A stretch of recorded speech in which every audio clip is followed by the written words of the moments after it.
Bom dia, boa tarde, boa noite. Vamos então agora à nossa parte 4 da resenha.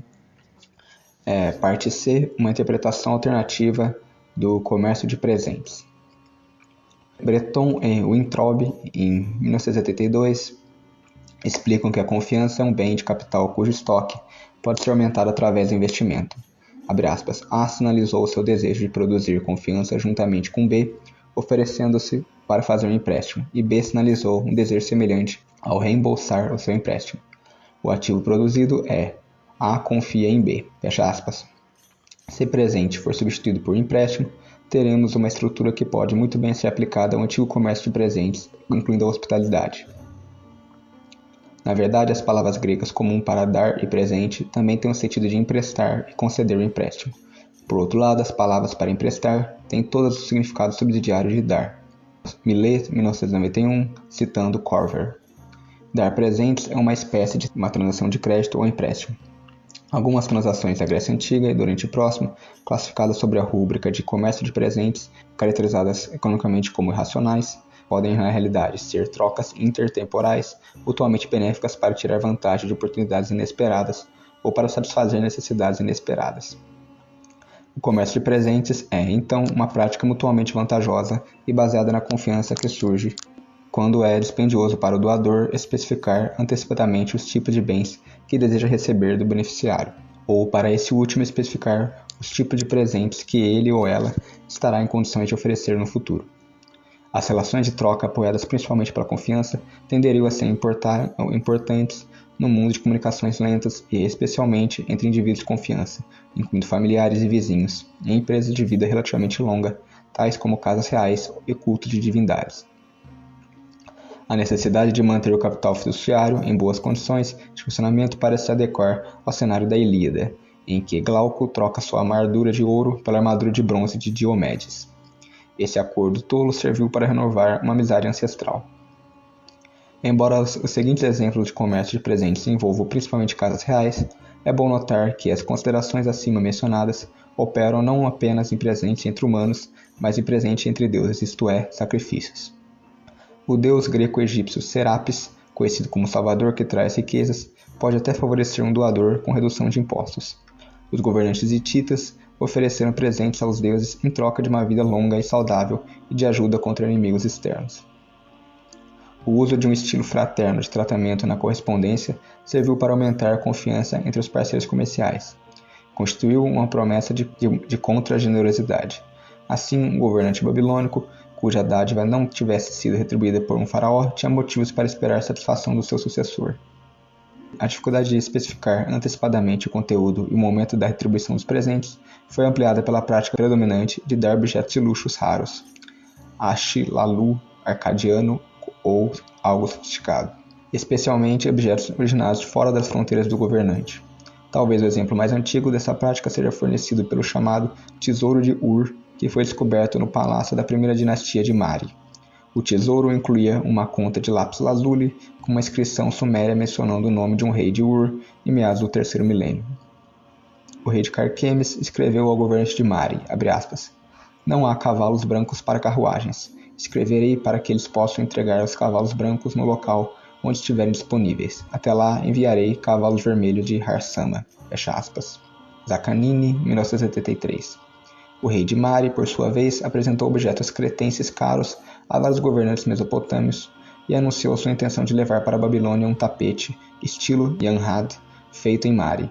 Yanhad era um estado sírio centrado em Halab, hoje Alepo. Às vezes, um governante mais fraco, por exemplo, o rei de Ugarit, obrigava-se contratualmente a fornecer presentes a um governante mais forte, por exemplo, o grande rei dos hititas, provavelmente para assistência militar quando a necessidade surgisse. O padrão de troca intertemporal também está subjacente à amizade empresarial, muitas vezes duradoura, ou às trocas cooperativas informais, tão proeminentes na correspondência dos comerciantes internacionais. Quando, por exemplo, um comerciante de meados do segundo milênio em Ugarit lembra a outro que os juros não são cobrados entre amigos. Ele quer dizer que está obrigado pelo código ético do comerciante a retribuir e não que cobrar juros seja imoral. Encontramos referências nos textos assírios à taxa de juros que um irmão cobra do outro e a designação que alguns empréstimos para fins comerciais, como tag micto, favor, bondade, palavra amigável. Garelli, 1963, página 250 a 51, fornece uma série de razões para acreditar que essa categoria de empréstimo era isenta de juros. O termo grego eranos, ao que parece, também significa um empréstimo feito por amizade, isto é, com juros mínimos ou nulos. Um ponto fundamental aqui é que a disponibilidade dos comerciantes para assumir obrigações de ajuda mútua proporcionou-lhes um substituto para o recurso do mercado de crédito ou para a aquisição de seguros formais na preservação da liquidez em períodos de infortúnio. Parte D. Importância das empresas familiares. Nossa, fala empresa familiar, o distributivista já fica maluco, né? Na antiguidade, a família é muitas vezes vista muito mais do que um grupo de descendência, é também uma empresa. Isso é demonstrado, em primeiro lugar, pela surpreendente sobreposição de termos familiares e comerciais. As empresas privadas Bitato foram proeminentes no final do terceiro milênio em Akkad, região ao sul de Bagdá, no antigo comércio assírio com a Capadócia, e um pouco mais tarde em Nippur. Em meados do segundo milênio, a empresa Tehip Tila desempenhou um papel importante nas transações imobiliárias e em outras atividades comerciais em Nuzi. Uma lista da mesma época em Al-Alaq, no noroeste da Síria, refere-se a 64 empresas envolvidas em marroquinaria, joalheria e carpintaria. Kirschenbaum, em 1987, páginas 122 a 123, explica que o direito romano reconhecia que a família não era apenas uma unidade social, mas também econômica, com a riqueza da família investida no chefe do agregado familiar. Empreendimentos industriais e comerciais na Roma clássica eram frequentemente parte integrante da organização familiar. Além disso, parece possível que a relação cliente-patrono romano primitivo tivesse uma função econômica primária. Aqui devemos observar a derivação de patronus, patrono, de pater, pai. As relações comerciais são frequentemente expressas por extensões metafóricas de termo de parentesco. É claro que é dado como certo que o significado central dos termos de parentesco é genealógico. Palavras como irmão podem denotar parceiro de negócios. Em Ugarit, um certo Abirame escreveu ao seu irmão, entre aspas, sobre como deveria ser paga uma dívida com os comerciantes. Um pouco antes, em Nuzi, um acordo de parceria poderia ser denominado tábua de fraternidade. A surpreendente e bem documentada sobreposição de termos que denotam relações familiares e comerciais tem origem, sem dúvida, na prática de recrutar gestores e outro pessoal entre familiares ou amigos íntimos, a fim de limitar a evasão, o roubo e outras formas de comportamento oportunista instigada por comunicações lentas e incertas. Apesar do fracasso ocasional das capacidades familiares em se adaptarem às oportunidades produtivas da empresa, uma dificuldade mitigada pela adoção de pessoas de fora, como veremos em breve, a estrutura de governança familiar da empresa permitiu a realização das economias de escala disponíveis. Na verdade, parece bastante possível que a preferência por famílias numerosas e alargadas, especialmente entre os criadores de gado, seja em si uma adaptação ao problema da fuga do oportunismo.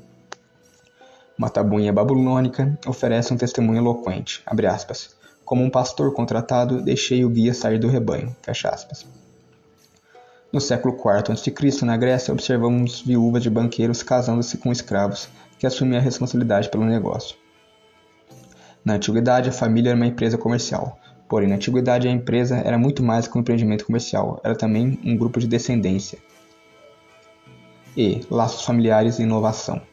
Os laços familiares, naturais ou sintéticos, que serviram para combater o comportamento oportunista dentro da empresa, também devem ter protegido os seus segredos comerciais e, assim, substituído as leis de patentes no incentivo à inovação. No Antigo Oriente Próximo, encontramos, por exemplo, receitas de perfumes de autoria de químicos, muitas vezes mulheres, fórmulas para vidros coloridos, manuais para treinar cavalos de carruagem e uma estela que descreve como a apicultura foi introduzida por um governador provincial da Síria no século 8 a.C. O governador gaba-se de que até compreendia como separar o mel da cera fervendo o favo, e acrescenta, significativamente, os meus jardineiros também sabiam disso. Oates, 1979, e Neufeld, 1978, página 238 a 239. É certo que os segredos comerciais também eram protegidos ao não serem guardados por escrito, ou, como no exemplo de uma receita de fabricação de esmaltes do século XVI, ao escrevê-los em criptograma. No século II d.C., um exemplo de proteção formal de patente, Ateneu reclama que, em Síbaris, os inventores de novos pratos receberam o monopólio deles por um ano, para encorajar outros a se destacarem na competição acirrada com invenções semelhantes. Gulick, 1941. Parte F. Mulheres como negociantes e empreendedoras. A surpreendente proeminência de mulheres bem-nascidas na vida empresarial no Antigo Oriente Próximo, por exemplo, na produção e venda de lã e têxteis, empréstimos, negócios imobiliários e escravos, pode ser entendida como um elemento importante numa estratégia para empregar os recursos gerenciais da família plenamente, a fim de fazer face aos elevados custos de transação e limitar o comportamento oportunista dentro da empresa. Na Suméria, durante a grande era de comércio internacional e prosperidade de Lagash, uma grande fração dos textos administrativos dos reinados de Enentarse, Lugalanda e Urakagina, de 2364 a 2342 a.C., pertenciam a Emunos, que também pode ser chamado de Casa da Mulher. Há razões para acreditar que esses registros, incluindo os da casa da deusa Baú, de Urakagina, os Emunos sob seu governo, refletem as atividades comerciais privadas da esposa real. Baranantara, esposa de Lugalanda, por exemplo, enviou roupas de lã e prata para Timum e vendeu cobre importado de Timum na cidade vizinha de Uma. Em conformidade com as práticas dos comerciantes internacionais, ela dedicou o modelo de bronze ao navio Timum, a deusa Nanshi. Vários textos mostram que outras esposas reais também participavam na importação de quantidades significativas de cobre bruto de Timum. A expressão propriedade, Urum, de Baranantara, ou de Dintur, esposa de Enentarse, é encontrada em lista de pessoas, animais, propriedades e objetos diversos. Esse Dintur ainda aparece nos textos administrativos durante o primeiro ano do reinado de Lugalanda. Um texto mostra a esposa do administrador Shubur negociando diretamente com os Emunos por feixes de junco e parcelas de terra. Outros textos nos informam que as mulheres reais vendiam o peixe aos mercadores Dankar. Nota a esse respeito que os restos de uma importante indústria de processamento de pescado, datados de meados do terceiro milênio, foram escavados em Girsu, na área de Lagash. Quase ao mesmo tempo, a rainha de Ebla reconheceu o recebimento e entrega de mercadorias e dirigiu uma empresa têxtil denominada Casa de Lã. Na Suméria do final do terceiro milênio, as esposas dos governantes e governadores faziam empréstimos, possuíam ovelhas e participavam da indústria de vestuário. Outra Lukur, do rei Shushin, de 2037 a 2029 a.C., chamado Kubatum, atuava no comércio de Uruk. Ela serviu como agente receptora para um certo Gazana, possivelmente um agente do governo, que negociava quantidades substanciais de lã, grãos e pelos de cabra. Um pouco mais tarde, no século XVIII a.C., documentos de Karana, atual Tel Ahrimá, no norte da Mesopotâmia, revelam que a esposa do governante local, Iltani, dirigia uma empresa têxtil e que empregava 24 trabalhadores de produção, incluindo 15 mulheres e 9 homens. Mais ou menos na mesma época, em Alalak, a irmã do rei, Sumunab, participava de diversas atividades comerciais, incluindo empréstimos, exportação de cevada e compra de casas, vinhedos e escravos. Uma mulher, entretanto, não precisava ser membro da família real para ter sucesso no mundo dos negócios. Sem dúvida, documentos privados de Lagash mostram as mulheres como compradoras e vendedoras capazes de possuir jardins e casas. Os escavadores de Mari foram recompensados com extensos arquivos palacianos datados do século XVIII a.C., incluindo receitas de impostos em espécie, grãos, da empresa de uma mulher chamada Adu-Duri. Ela pode ter mantido terras do palácio em arrendamento e é conhecida por ter atuado como auditora em disputas legais relativas a imóveis e depósitos de dinheiro. Em Ugarit, as mulheres participavam no comércio da propriedade agrícola e, tal como na Babilônia, provavelmente empregavam mão de obra. Muitas mulheres do Antigo Reino ocupavam cargos de supervisão. Seus títulos administrativos incluem supervisora da casa do tecelão, supervisora de tecido, tesoureira e muitos exemplos de proprietária de terras inclino, que na língua deles é Renteyet. Na verdade, uma dona de uma tumba é descrita como aquela que é conhecida pelo rei, sacerdotisa de Hathor, proprietária de terras inclinas, é retratada supervisionando a colheita do linho. Mais surpreendentemente, uma capela da quinta dinastia de Saqqara mostra, em 2 casos, uma mulher empunhando o remo de um navio de carga. Fisher, 1989. A posse pelas mulheres dos selos utilizados para validar contratos constitui prova, ainda que indireta, de que as mulheres participavam da vida comercial.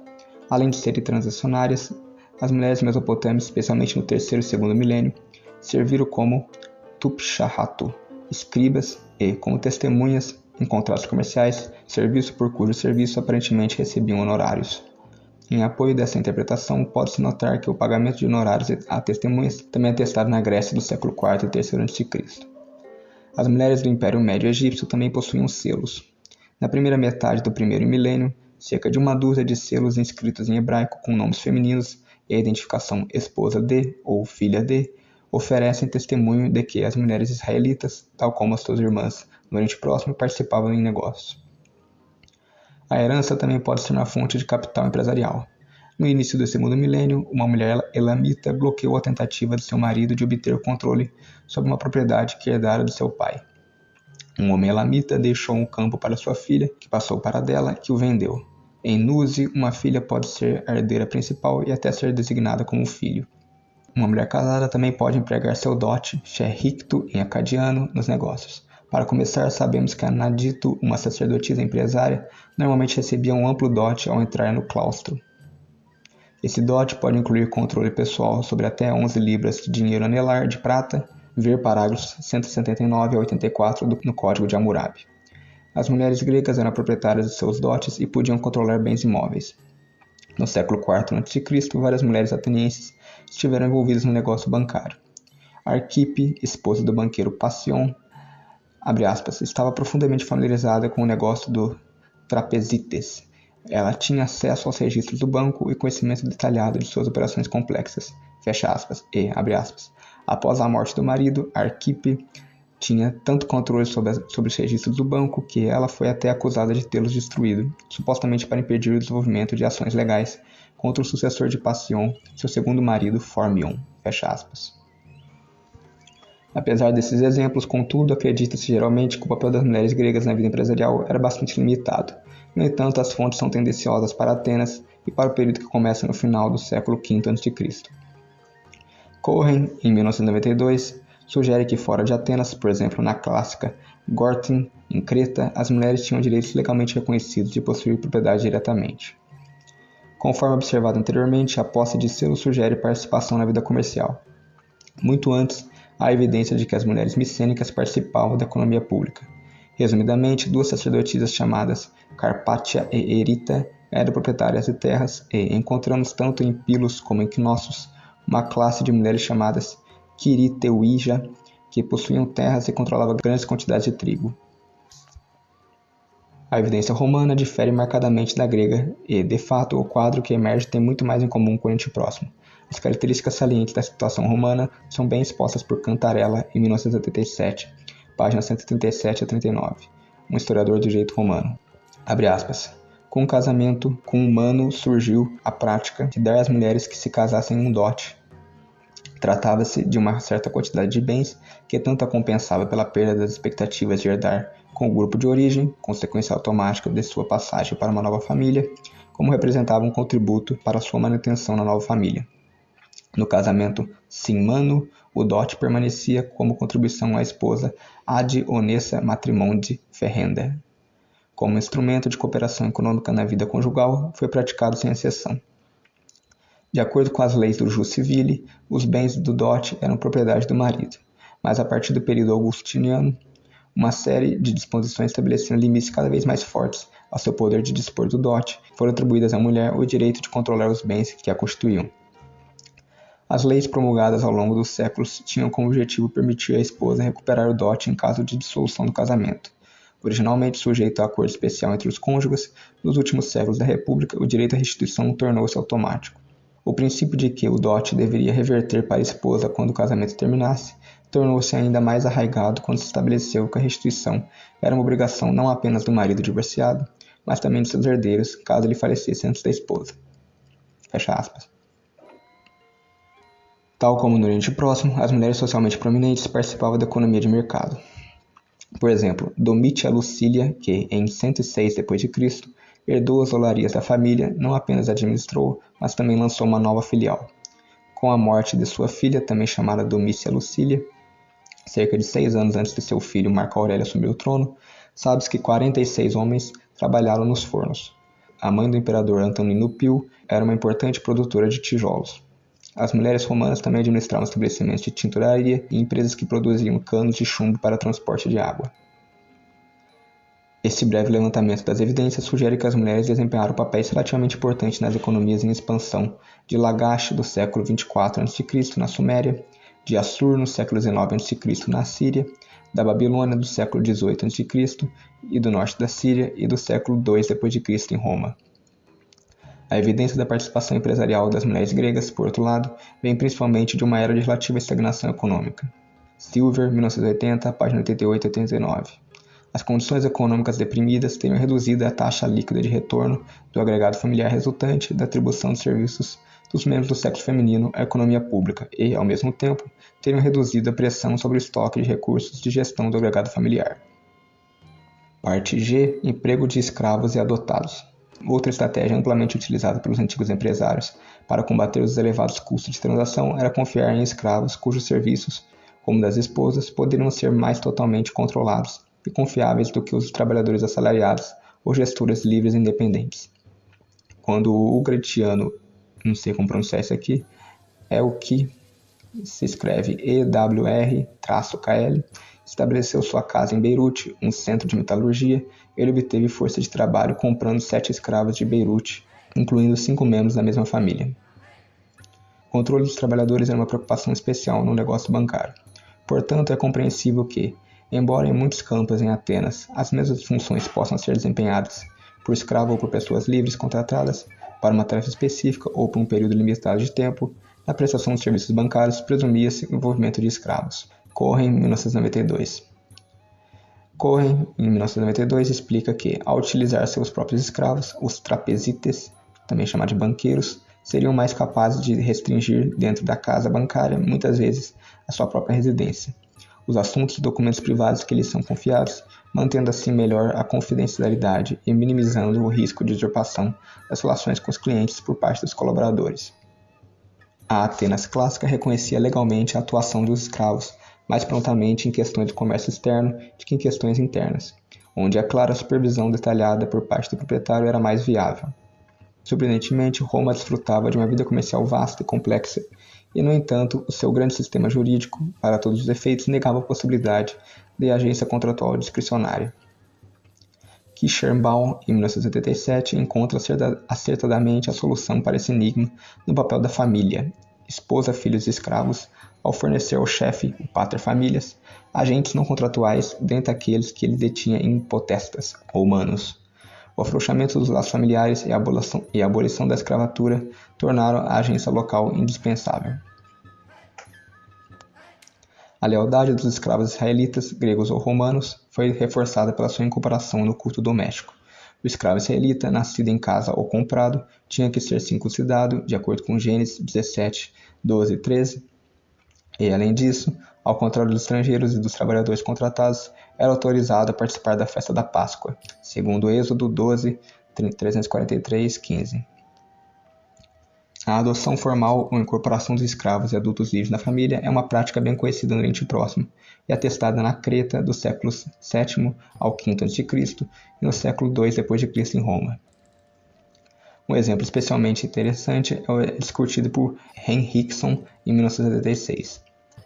No século XVII a.C. em Susa, uma certa Ana e Lima Atkal adotou Nur Shushinak na Irmandade para que eles se mantivessem em comum todas as propriedades do primeiro. Em meados do segundo milênio a.C., os contratos de adoção assírios obrigavam explicitamente a pessoa adotada a trabalhar para o adotante. Os Sedgemil Ash do Egito, ou os que ouvem a chamada, aparentemente uma classe de trabalhadores dependentes, talvez escravos ou adotados, desempenhou um papel gerencial nas famílias privadas no meados do segundo milênio. Eyre, em 1977, acrescenta que os registros do Novo Reino mostram escravos aparecendo como agentes comerciais de seus proprietários. Como já foi observado, entre os gregos e os romanos, os termos oiketes e fámulos aplicavam-se aos escravos e aos trabalhadores livres ou adotados. As observações de R.J. Smith, em 1983, página 89 e 90, sobre o papel da adoção no Japão moderno são igualmente relevantes para a antiguidade e merecem citação em comprimento. Abre aspas. O recrutamento para cargos permanentes num agregado familiar japonês é feito com grande frequência por motivos completamente não ascritivos. As pessoas recrutadas para o cargo de sucessor-chefe e sua esposa sempre entram neles como adultos e nenhum deles precisa ter nascido na casa em questão. A adoção frequente de sucessores mostra claramente que a família japonesa é essencialmente um grupo empresarial, não uma organização de descendência, e que a transferência de um filho em favor de um sucessor adotado para a chefia entre comerciantes, artesãos e artistas é uma manifestação de uma tendência universalista, elemento na definição do papel do chefe do agregado familiar. A prática generalizada de uma variedade desconcertante de formas de adoção envolve ainda outro princípio. As pessoas geralmente não se unem para formar grupos, nem mesmo família, mas são recrutadas para dentro deles. Fecha aspas. Ainda em 1900, membros da família Mitsui Zaibatsu são encontrados prostrando-se diante das tábuas ancestrais e prometendo trabalhar dia e noite para o bem da sua casa. Então é isso. Acabamos então a parte 4. Obrigado a todos que assistiram. Até mais.